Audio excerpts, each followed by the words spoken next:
Today, we're going to be listening to Chapter 12 of The Miraculous Journey of Edward Tulane, read by Siri, a former grade 2 student of mine at Bedford South. Some important vocabulary for you to understand before we start this chapter. Existence. So when someone says that something came into existence, it means that it came to be. It was the beginning of something. Another important word is descending, which means coming down. Swell means gets larger. Swell can also be referred to as a way that someone is doing. So it would be another way of saying, okay, if I asked you how you're doing, you could say, if you were doing well, swell. Enormous is another way of saying something very large or big. Exhilarated is a way of saying that it was something that excited you or gave you energy. Savor means to enjoy or to take one's time enjoying. We often talk about savoring something that is food, which means we take our time to enjoy it. Surmised means we took to it to mean something. So by looking at something, you can sometimes surmise what it means. So it means you're making an inference.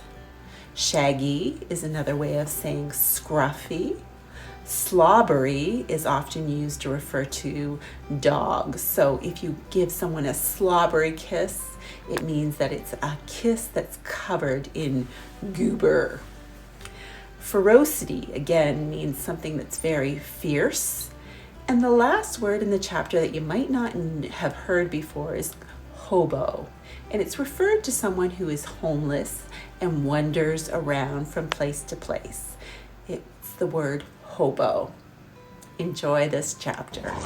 Edward did not have much time to savor the light, for the dog suddenly appeared above him, dark and shaggy, blocking his view.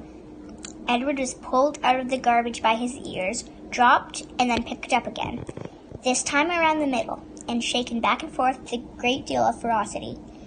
The little dog growled deep in its throat and then dropped Edward again and looked him in the eye. Edward stared back. "Hey, get out of here, you dog!" It was Ernest, king of garbages and therefore king of the world. The dog grabbed Edward by his pink dress and took off running. That's mine, all garbage is mine," Ernest shouted. "You come back here." But the little dog did not stop. The sun was shining, and Edward felt exhilarated, who, having known him before, would have thought that he could be so happy now, crusted over with garbage, wearing a dress, held in the slobbery mouth of a dog, and being chased by a mad man. But he was happy. The dog ran and ran until they reached a railroad track. They crossed over the tracks, and there, underneath a scraggly tree in a circle of bushes, Edward was dropped in front of a large pair of feet. The dog began to bark. Edward looked up and saw that the feet were attached to an enormous man with a long, dark beard. "What's this, Lucy?" said the man. He bent and picked up Edward. He held him firmly around the middle. "Lucy," said the man, "I know how much you enjoy rabbit pie." Lucy barked. Yes, I know rabbit pie is a true delight." I hope you've enjoyed the latest chapter one of the in pleasures the of our Miraculous Journey existence. of Edward Tulane Lucy let out by a Kate hopeful yip. DiCamillo. Click And on what the we have links here, in the description of this which you video have to so subscribe to my graciously YouTube delivered to channel, me, Y2K Teacher, is definitely a rabbit, HRCP, but the best or to chef check in the out my world would be website with hard more pressed to make him exciting into a pie. resources. Lucy growled. These This rabbit is chapters made of have been china, read girl. to you The by man held members Edward of the closer to him. Bedford, Nova They looked Scotia together in the eye. community. You're These made of community china, members aren't have you, been Malone? brought together He gave through the Edward a Talk playful Bedford shake. Facebook You are some group. child's toy, am I right? And you have been separated somehow from the child who loves you. Edward felt again the sharp pain in his chest. He thought of Albany. He saw the path leading up to the house on Egypt Street. He saw the dusk descending and Albany running towards him. Yes, Albany had loved him. "So, Malone," said the man. He cleared his throat. "You are lost, that is my guess. Lucy and I are lost too." At the sound of her name, Lucy let out another yip.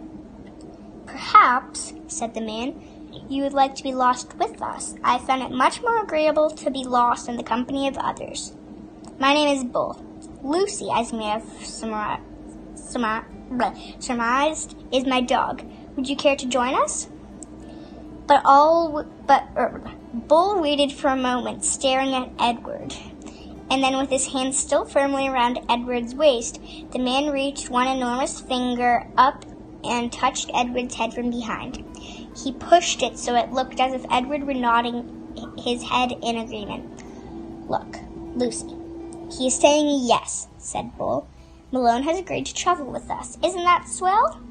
Lucy danced around Bull's feet, wagging her tail and barking. And so it was that Edward took to the road with Hobo and his dog.